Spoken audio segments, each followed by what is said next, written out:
What's going on, everyone? Charlie here. We're going to take a look at part 2 of the NASDAQ Super Montage and the Alternative Display Facility. Now, if you didn't get a chance to see the first part, there will be a link to this one, as well as the first part in the description below, so you can follow along and you'll have all the relevant resources available. So basically, where we left off from last time, we looked at Super Montage versus the ADF, how they were both created, which one ended up being the one that was used, and why that happened. Now, the ADF was never supposed to be a permanent facility. It was only operational on a pilot basis for 9 months. And then, of course, the NASD extended it, and now it is permanent, fully owned by the NASDAQ, NASD, even the NASD Dispute Resolution Center, which is the biggest customer dispute resolution in the United States. So if we take a look at the rules governing this facility now that it's been established and it's been implemented, what we can find in this is terrifying.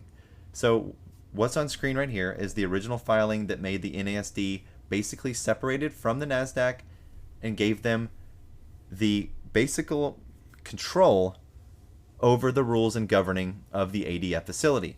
So they separated themselves from the entity that they created to manipulate the market, and they're the ones governing the rules. So as you can see, this is a recipe for disaster. So basically, the purpose of this was to govern trading otherwise on an exchange, including rules governed in the ADF facility. And we're going to be looking at the differences of the rules that was created by this proposal here. Now, they changed the definition of association to mean, of course, all of the collective NASDAQ subsidiaries being NASD, NASD Regulation, and NASDAQ Dispute Resolution Center. Now, Section 2110 is Standards of Commercial Honor and Principles of Trade. A member, in the conduct of his or its business, shall observe high standards of commercial honor and just and equitable principles of trade. Yeah, that sounds all fine and dandy. But violations of Rule 2110 is what we're going to look at next. But when you take this IM 2110 and you cross-reference it with the conduct rules, this is reserved. You don't get any other information. It says no change, but we don't ever know what it said. That's the problem. So let's take a look at why this could be.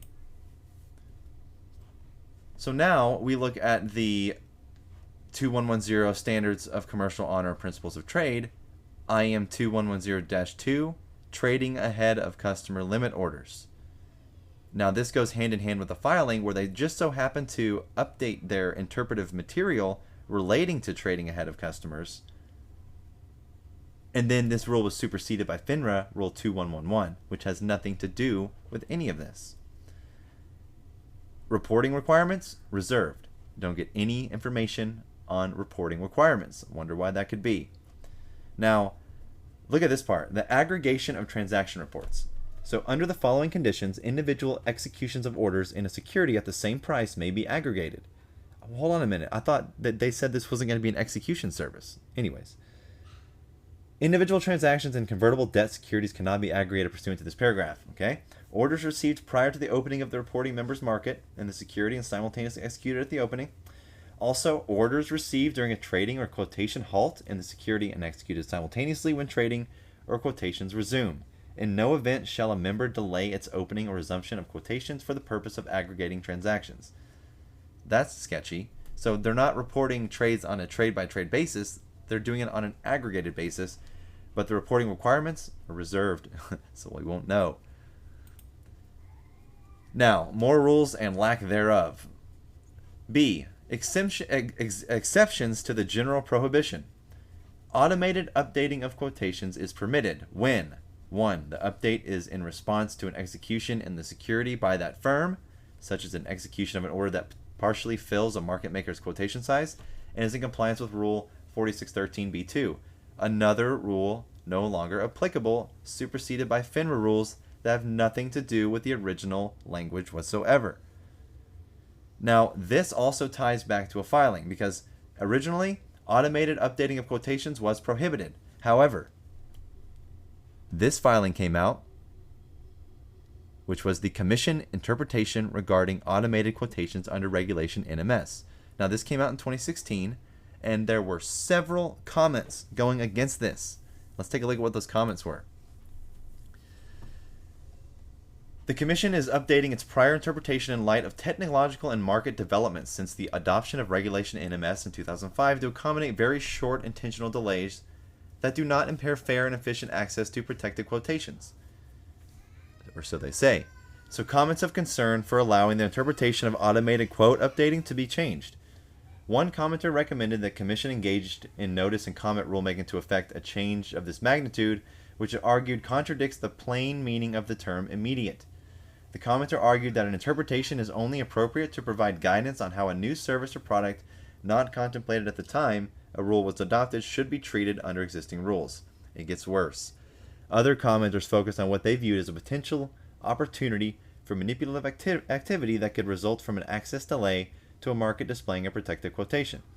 One commenter opined that an access delay would make it easier to manipulate markets by taking advantage of stale and inaccessible quotes displayed during the duration of any access delays, and that such manipulative behavior could be particularly powerful in relatively illiquid stocks. As an example, the commenter posted that a market participant could safely manipulate a closing auction by sending displayed orders to an exchange with an intentional 999 microsecond delay and timing the submission of those orders for display 998 microseconds or less before the close, because no other market participant could reach them in time.